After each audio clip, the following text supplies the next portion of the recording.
أهلا وسهلا بكم مشاهدينا الكرام معنا في حلقة جديدة من برنامجكم عالم صفاء ومروة.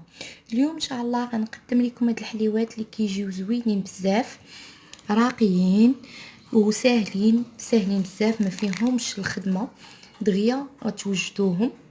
بقاو معنا غتشوفوا المراحل وطريقة التحضير، وما تنساوش ديروا لنا جيم وتشتركوا في القناة باش يوصلكم كل جديد، وشكرا.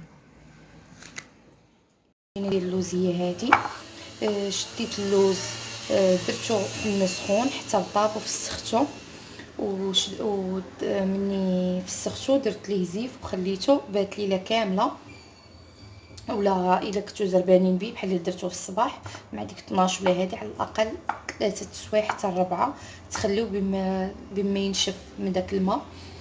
ايوا ياك طحنوه في الدار، طحنوه المره الاولى طحنه بوحدها، والمره الثانيه ديروا معاه سنيده وطحنوه مزيان حتى يولي بهذا الشكل. ايوا من بعد ما غيولي بهذا الشكل غادي بحال عاد كيلو ديال اللوز طحني معاه نص كيلو ديال سنيده. هاد شفتوا هذا شويه عندي انا مزيت، هو راسو كيطلق الزيت، ما نكثرش فيه الزبده، غندير تقريبا معلقه ديال الزبده. الا كانت عندكم المسكه الحره ديروا معلقه ديال المسكه الحره.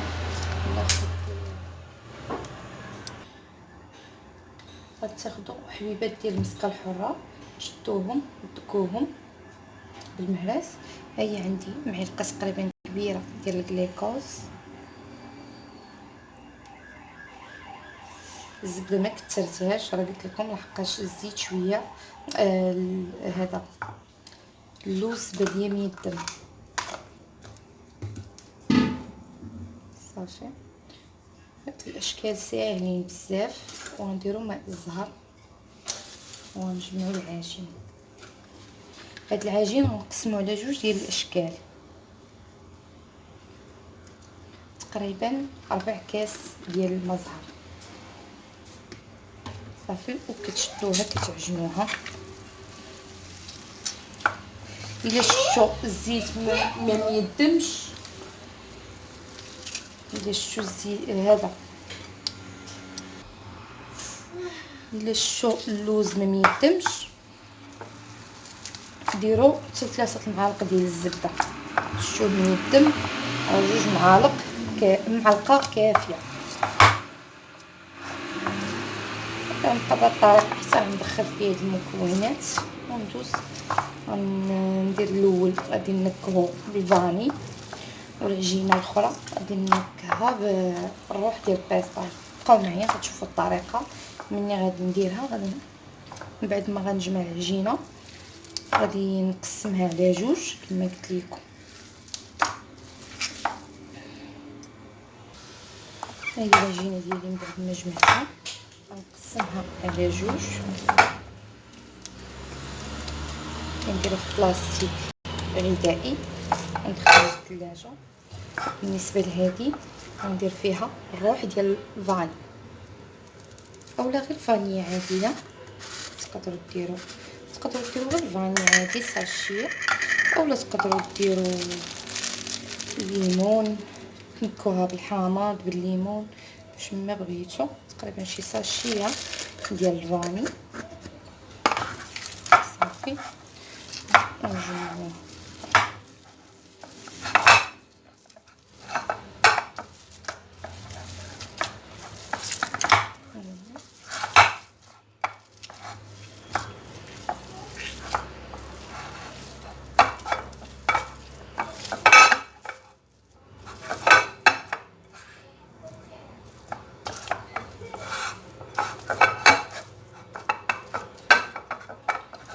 وندوزو دابا العجينه الاخرى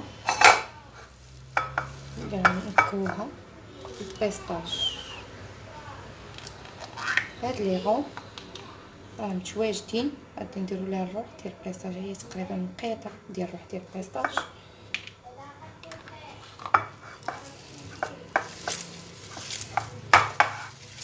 الطريقه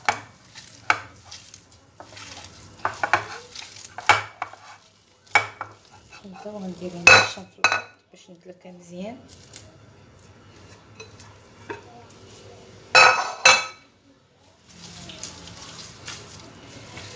اي حاجه بغيتو تنكرو بها، ولكن هذه ديال الباساج كتجي بنينه بزاف.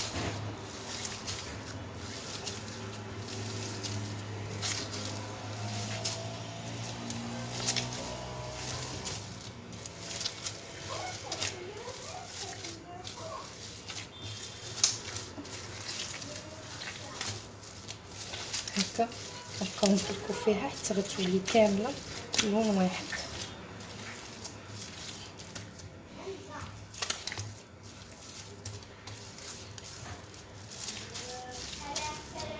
شفتوا هاد اللوز راه مزيت بزاف، هو راسو كيطلق الزيت.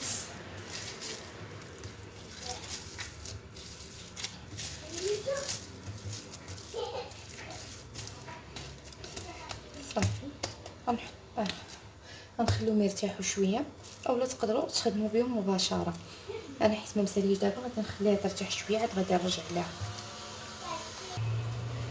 صافي غناخذ بلاستيكه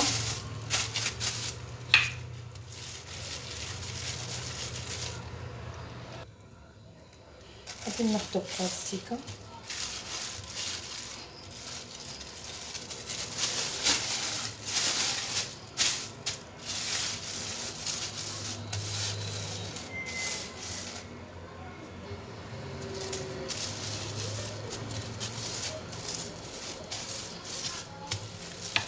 نشوفو واش هو داك اللي بغينا اولا ناخذ الطابع صار هادشي. ها الطوابع هادو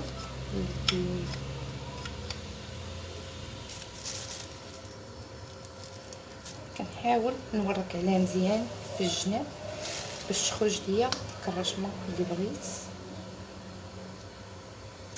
هي شوفوا معايا كي جات.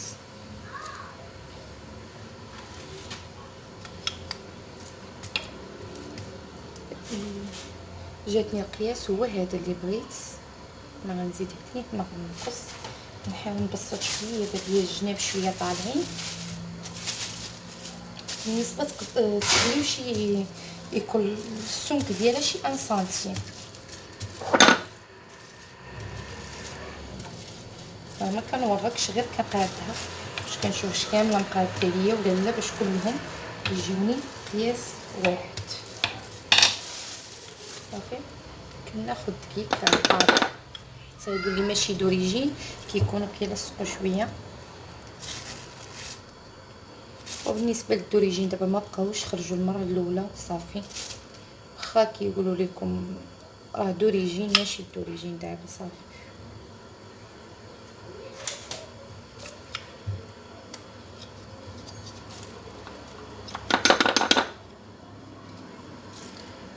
هادو مبقاوش كيتباعوا غاليين بزاف.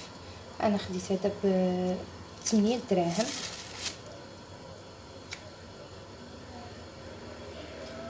هادو المره الاولى فاش خرجوا كانوا غاليين بزاف، كانوا دايرين تقريبا 120 درهم للواحد،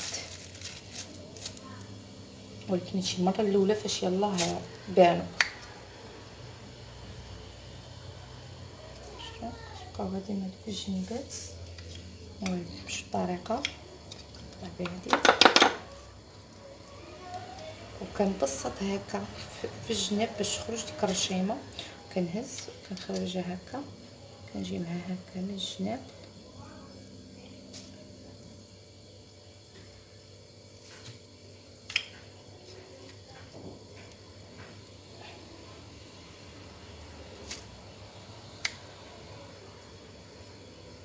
صافي بهاد الطريقه بقى حتى نكمل هاد الحلوات ديالي كاملين.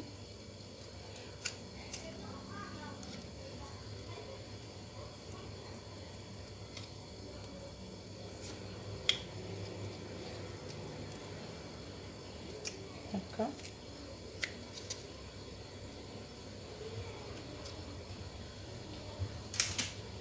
صافي غنبقى بهاد الطريقه حتى غنكمل الحلوه كامله. كنتمنى الصوره تكون واضحه. غطيتها شويه. بالنسبه للبلاستيكه كنديروها غير باش كتسهل علينا الخدمه، ما كانش بلاستيكه غادي نتعنكشوا شويه.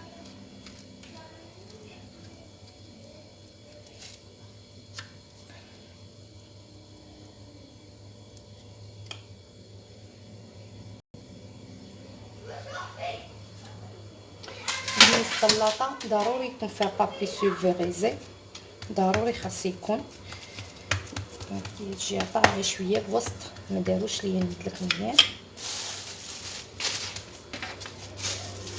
هي طاغي شويه غنبسط التقليد شويه كاملين هكا بيديا، كنشد العبار مزيان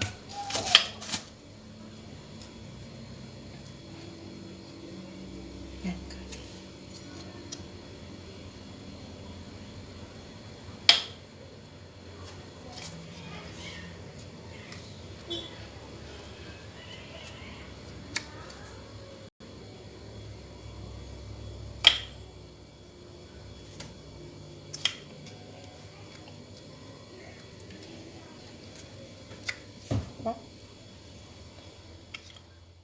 الموالي هو الشكل ديالها كما كملناه. البلاطه ديالنا من بعد ما كملناها دابا غادي نخليوها ليله كامله. بحال انا اليوم درتو في الصباح نقدر نطيبو في الليل، ولا دابا كاين البرد ما تخافوش منه، غير الا كان الصهد ما تفوتوش 6 ديال السوايع تخليوه ينشف وتحيدوه حيت اللوز يحمر. كان البرد راه ما تخافوش منه واخا يبقى حتى يومين، او بحال الا درتوها وما كنتوش مسالين ولا هذا في الصيف تقدروا تدخلوها للثلاجه من التحت حتى تساليو ليها، غير ما تعرفوش على طيبوها. هذا الشكل حتى هو غنديرو بلا عجين.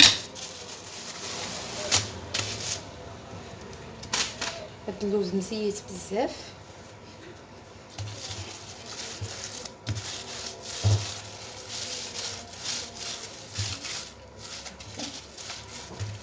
بهاد الطريقه غادي نكمل.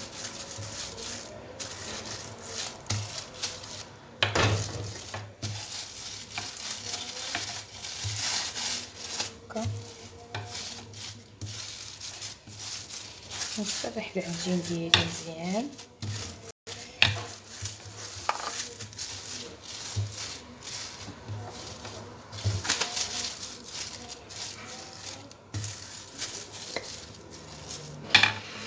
غادي نسرحنا العجين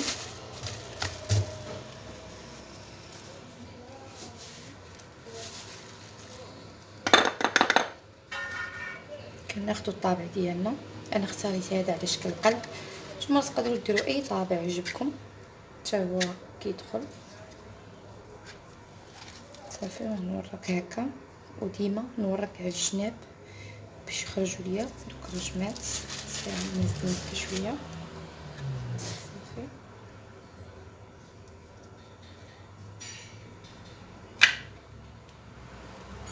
هذا هو الشكل ديالي.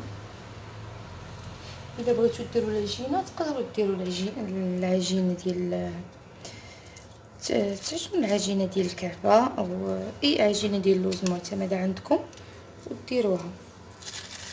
ما بغيت ندير لا عجين لا والو، بغيتو يبقى بحال هكا حتى ما تطبعش ليا مزيان. غندير هكا غنورك مزيان في الجناب.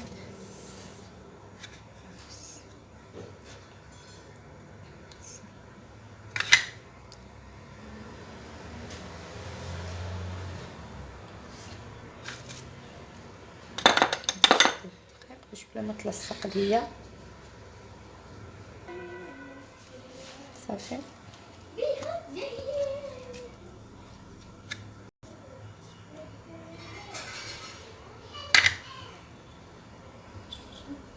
شفتوا واش ما كيخرجش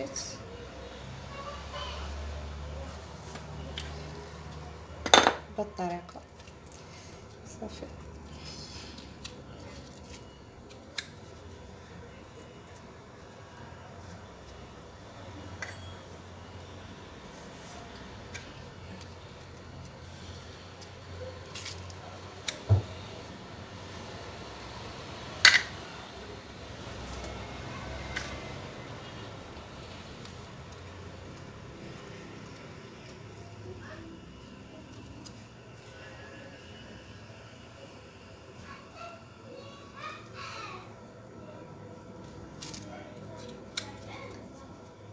نبقاو بهاد الطريقه حتى غنكملوها.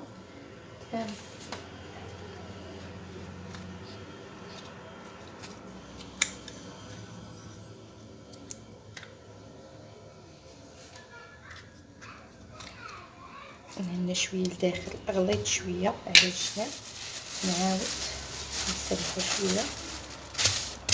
طبعا بان ليا بانه شويه غليظه في وسط الجناب.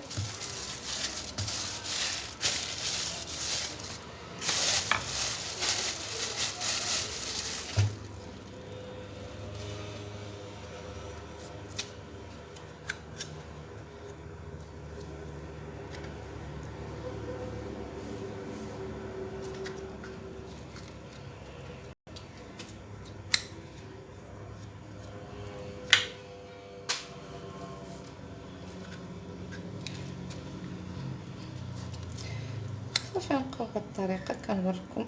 هادي تهرست. كنبقاو بهاد الطريقه كنوريكم الجناب مزيان على الجنيبات. الطوابع راه دايرين غير 8 دراهم الواحد. الا بحال هكا خديتو جوج يقدروا يحسبوا لكم غير ب 15 درهم، ولكن ديال 5 دراهم راه كيكونوا عيانين بزاف. نبداو خد الشرقات ديال من الوسط ماشي مشكله.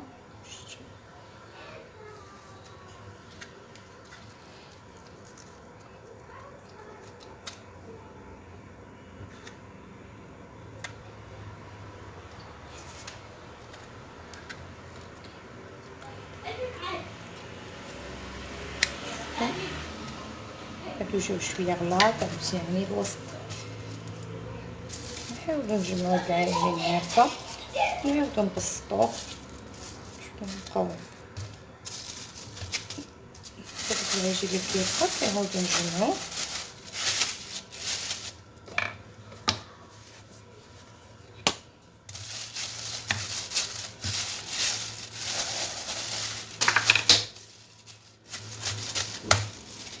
غير بالنسبه للنصيحه اللي ملي غتبغيو تدخلوا طيبوه ضروري من بابي كويسون،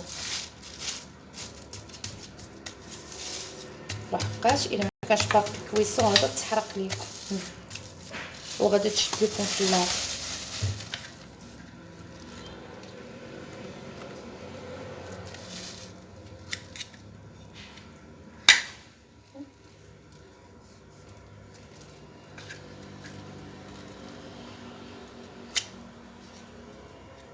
كنحاول باش نجيبهم كاملين قياس واحد.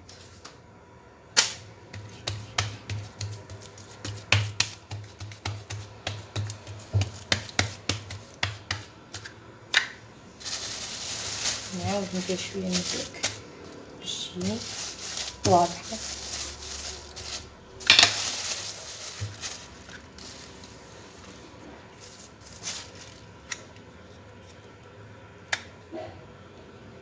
هادو جاوني شويه غلاط نعاودهم. هادي كادو جاو شويه غلاطات غديروا تشوفوا عينيكم ميزانكم باش ماشي يجي غليظ وشي يجي رقيق. هذاك اللي غليظ غادي يطيب دغيا واللي رقيق غادي يتعطل في الطياب. واقيلا قلبتها اللي غليظ غادي يطيب دغيا غادي يتعطل واللي رقيق غادي طبعا اللي رقيق غادي يطيب دغيا. صافي تسطيت. ايوا بهاد الطريقه غادي نبقى حتى غنكمل الشكيه ديالي كامل.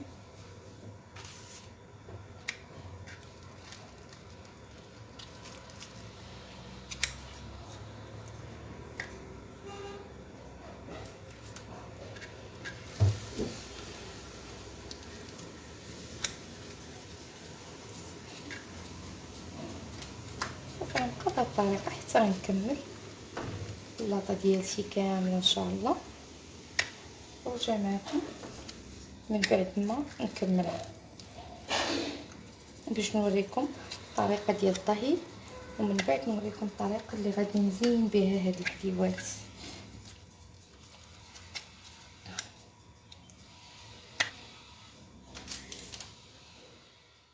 الموالي هو الشكل ديالها كما كملناه. البلاطه ديالتنا من بعد ما كملناها دابا غادي نخليوها ليله كامله. بحال انا اليوم درتو في الصباح نقدر نطيبو في الليل، ولا دابا كاين البرد ما تخافوش منه، غير الا كان الصهد ما تفوتوش 6 ديال السوايع تخليوه ينشف وتحيدوه حيت اللوز يحمر. كان البرد راه ما تخافوش منه واخا يبقى حتى يومين. او بحال الا درتوها وما كنتوش مسالين ولا هذا بالصيف تقدروا تدخلوها الثلاجه من التحت حتى تساليو ليها، غير ما تعرفوش طيبوها. هاد الشكل حتى هو غنديرو بلا عجين. هاد اللوز مزيت بزاف.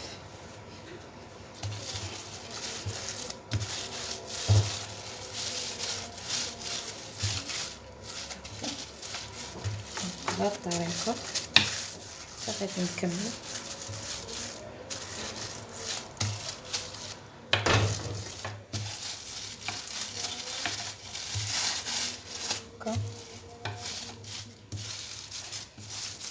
نسرح العجين ديالي مزيان.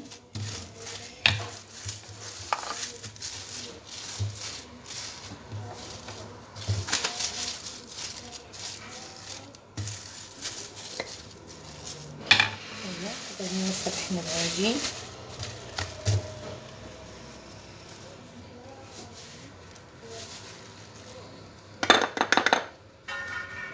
كناخذوا الطابع ديالنا. انا اختاريت هذا على شكل قلب، نتوما تقدروا ديروا اي طابع يعجبكم حتى هو كيدخل. صافي نورك هكا، وديما نورك على الجناب باش يخرجوا ليا دوك الرجمات. نزيد شويه صافي.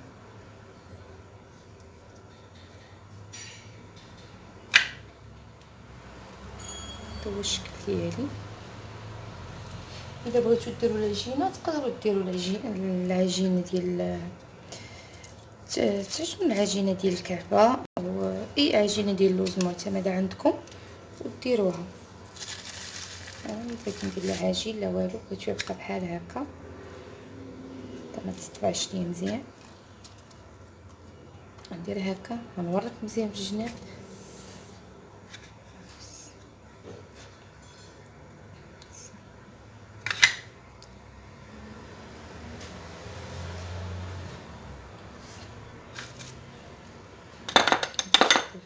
باش بلا ما تلصق ليا صافي.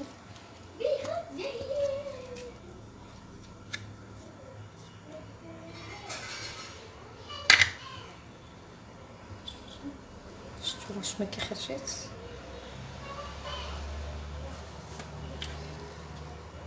بهاد الطريقه صافي.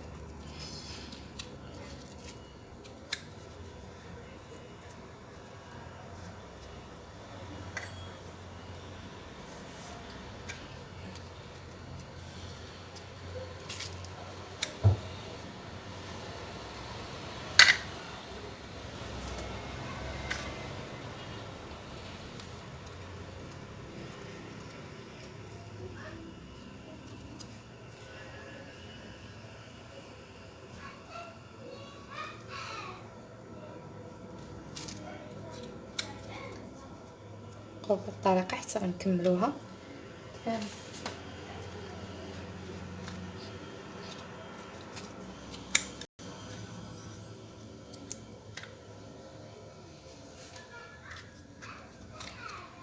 هنا شويه لداخل غليت شويه على الجناب، نعاود نسرحو شويه. في الطبعه بان ليا بانه شويه غليظه في وسط الجناب.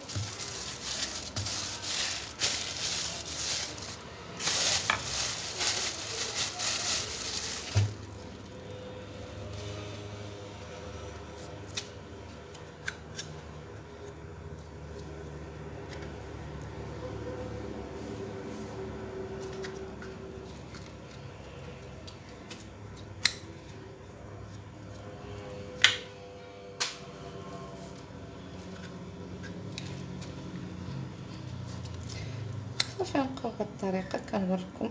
هادي تهرست. كنبقاو بهاد الطريقه كنوريكم الجناب مزيان على الجنيبات. الطوابع راه دايرين غير 8 دراهم الواحد. الا بحال هكا خديتو جوج يقدروا يحسبوا ليكم غير ب 15 درهم، ولكن ديال 5 دراهم راه كيكونوا عيانين بزاف. نبداو واخا الشرقات ديال من الوسط ماشي مشكله.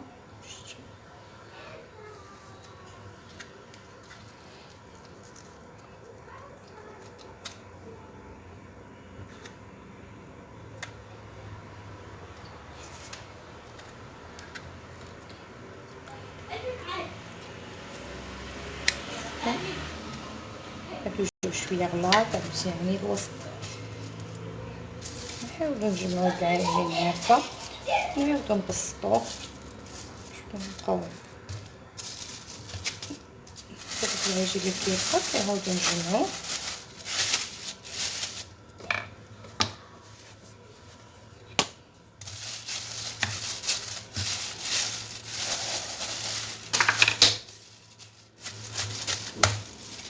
غير بالنسبه للنصيحه اللي ملي غتبغيو تدخلوا طيبوه ضروري نبابي الكويسون، لحقاش الا ما كانش بابي الكويسون غادا تحرق ليكم وغادا تشد لكم في النار.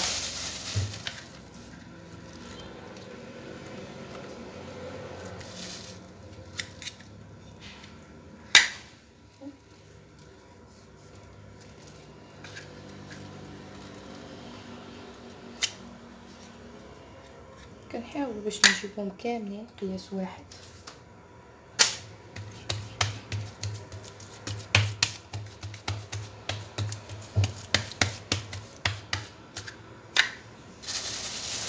نعاود ندير شويه نزيك باش تجيني واضحه.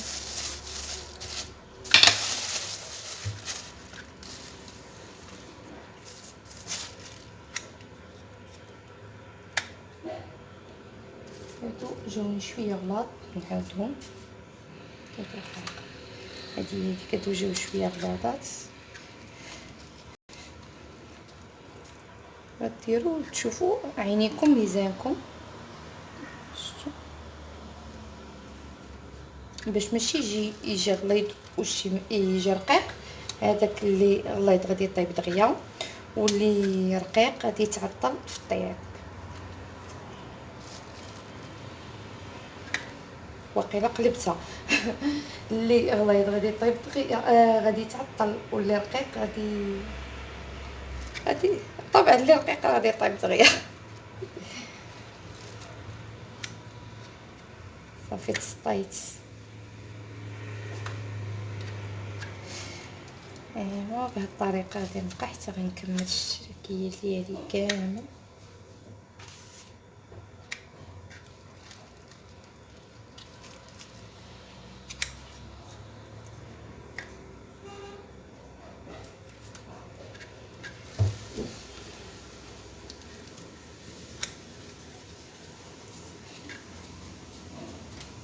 وكنبقى بهاد الطريقه حتى غنكمل اللاطه ديالتي كامله ان شاء الله، ونرجع معكم من بعد ما نكملها باش نوريكم الطريقه ديال الطهي، ومن بعد نوريكم الطريقه اللي غادي نزين بها هاد الحليوات.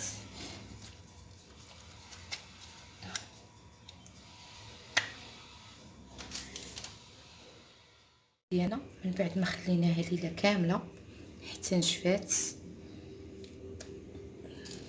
الحلوه الاخرى خليناها ليله كامله حتى نشفوا. عاد دابا غادي ندخلهم يطيبوا. شوفوا هما كاملين حتى نشفوا مزيان. انا خليتهم اكثر من ليله، صايبتهم البارح مع ديك الجوج، خليتهم حتى اليوم هي 8 ديال الصباح. دابا عاد غادي ندخلهم يطيبوا. المهم خاصهم يباتوا ليله كامله.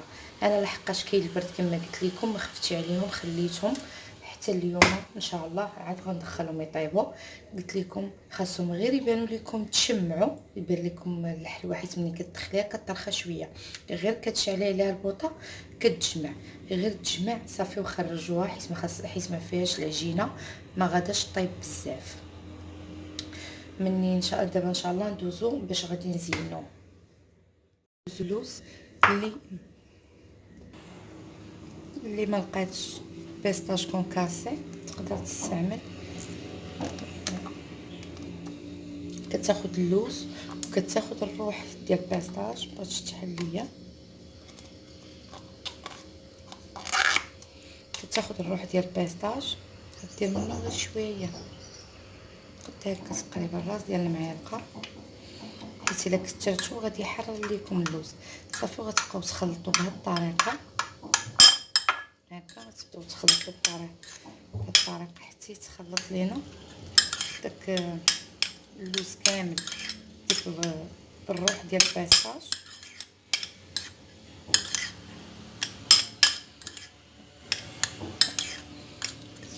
تخلطوا حتى كيتخلط. ملي غيتخلط مزيان غادي ندخلوه يتحمر باش ما تحيد منه ديك البروده، ما يبقاش يولي مقرمش. هذه هي البيستاش كونكاس. نقدروا كاع نخلطوا معاه شويه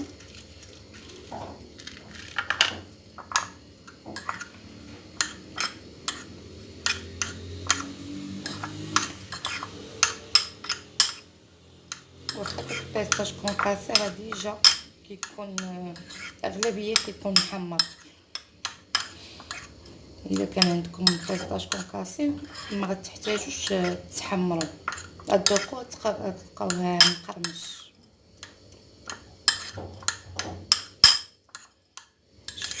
ها هو تخلط لينا كامل فيه.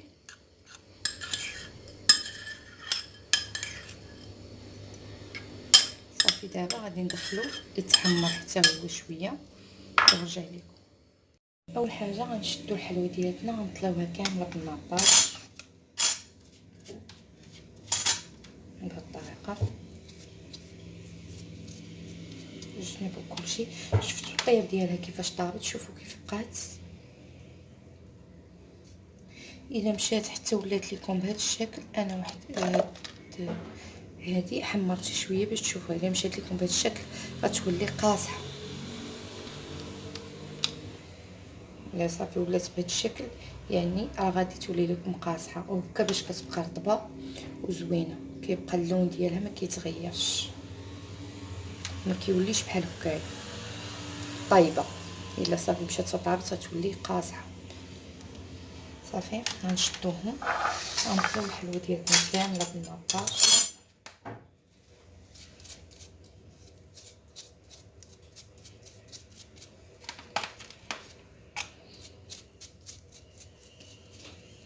هي اللي كانت سخونه كتشرب حسن.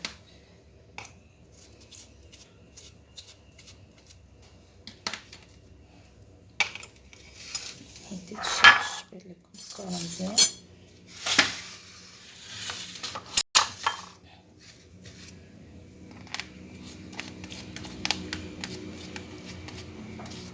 كنحاولوا نديرو الجناب مزيان بالطريقه.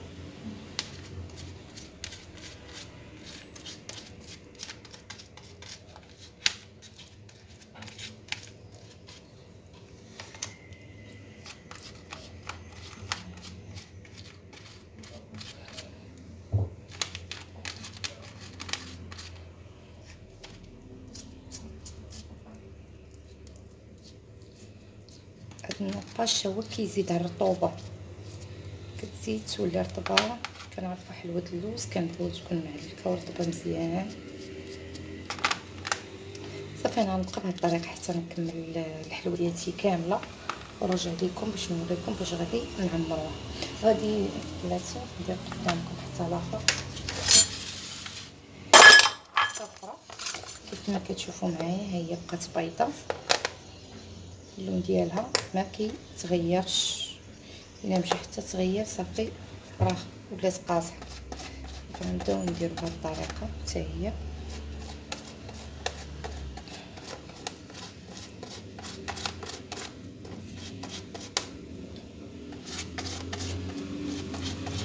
من الافضل تكون سخونه، تخرجوها من الفران تكون باقا سخونه كتشرب كتر، تكون باقا في اللاطه ديالتها. تهزوا البانسو ديالكم وتبداو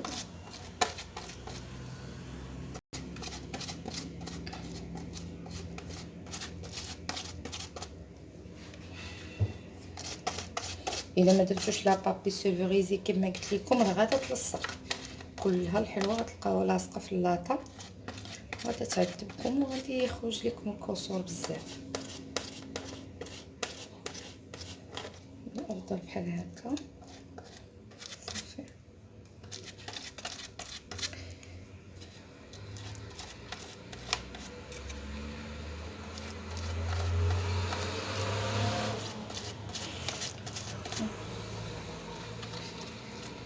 شوفوا هادي عمرت حتى داك القليب الوسطاني شويه بالناباج، شفتوا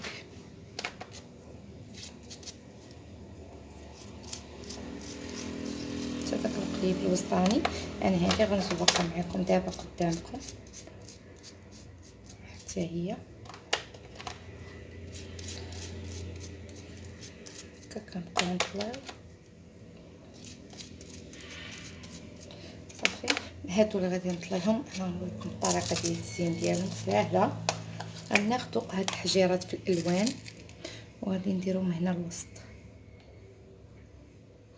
حيت هادو اللي في الجناب نديرهم هنا الوسط. مع داجا كاين داك الناباج غادي يشدو بلا ما نعاودو نعمروهم بالناباج والكليكوز ولا صافي. بهاد الطريقه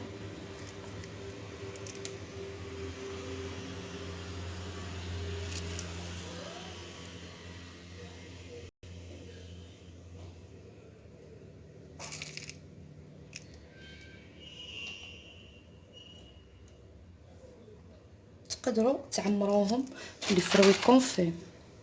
انا لحقاش هادو اللي عندي البلاطو ديجا درت داك الشكل ديال واحد ديال الصابلي عمرته بالفروي كونفي، ما بغيتش ندير جوج شكال في البلاطو بالفروي كونفي.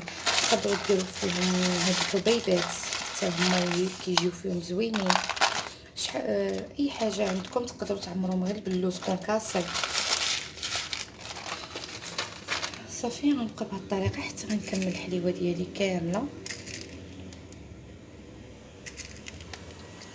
فيها الا طاحوا لينا شي وحيدات في الجناب كنردوهم من الوسط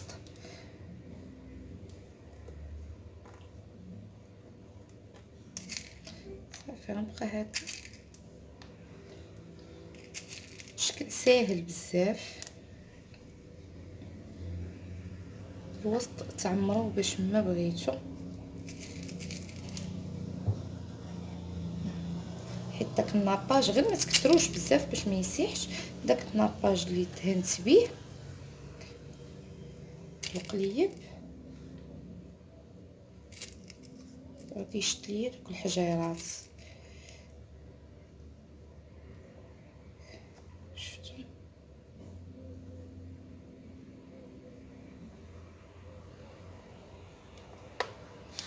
صافي. ودابا غادي نكمل الحليوات ديالي وغادي نرجع لكم باش تشوفوا الطريقه ديال التزيين ديال الحلوى الاخرى. اللوز ديالنا من بعد ما حمرناه غادي نزيدو عليه ملعقه صغيره ديال الناباج ومعلقه ديال الكليكوز.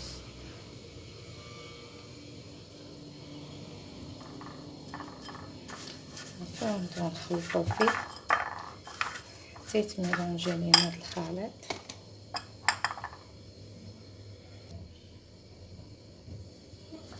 صافي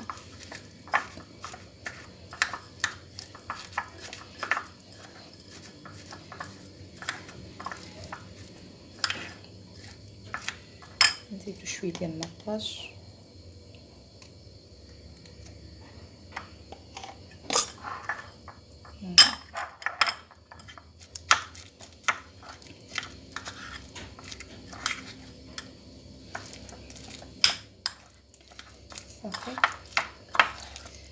ها هو من بعد ما تخلط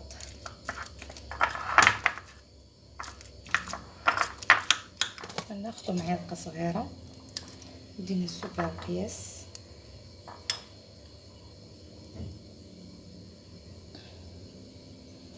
غير راس تقريبا ديال معلقه صغيره.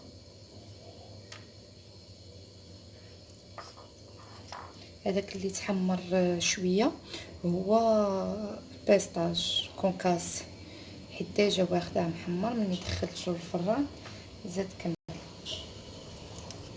صافي هكا بهاد الطريقه. غير ناباج والكليكوز باش جمعناهم، هما نحاولو نديرو نيشان في الحفره. اذا كان شويه ديال الزيت نحيدو باش تجينا هكا نيشان في الحفيرات ديالنا.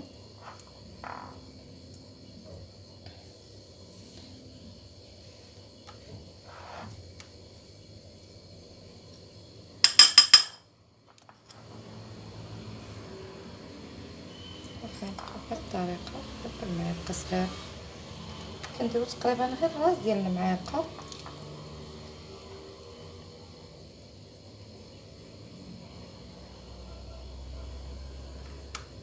تقدروا تزيدوا شويه ديال شي حجيرات من الفوق اذا كان عندكم، ما كاين صافي بلاش. انا نفضلهم بحال هكا. ولا تقدروا ديروا داك الورد، وريقه ديال الورد تزيدوا تزينوا بها حتى هي، ولكن الافضل بان هي ديال البيستاج نخليها غير هكا، غير البيستاج بوحدو. نقص شويه، درتها شويه كثيره بالطريقه.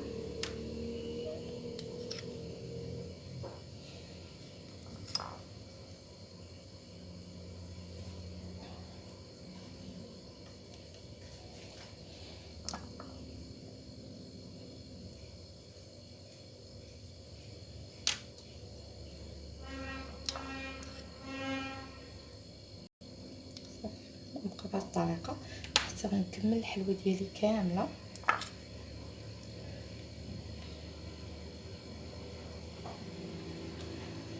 هكا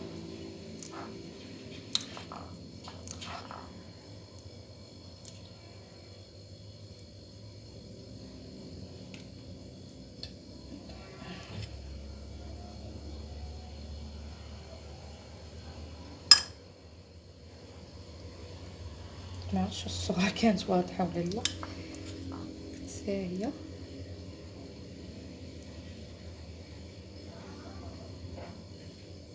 الا كانوا عندكم واحد الحجارات كيكونوا ذهبيين ولا بيضين رقاق كيعطيو منظر زوين.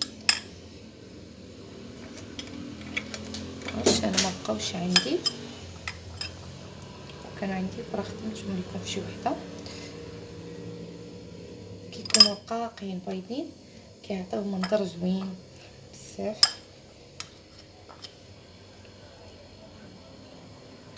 ماشي هادو اللي خدمت بهم هنا في هاد الحلوه.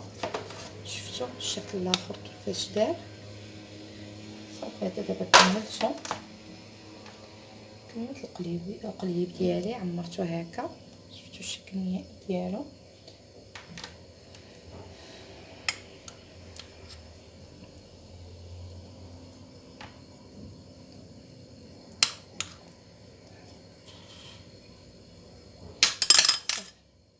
غنبقى بهاد الطريقه حتى غنكمل الحلوه ديالي كامله وغندير لكم. ها هو الشكل ديالنا من بعد ما كملناه.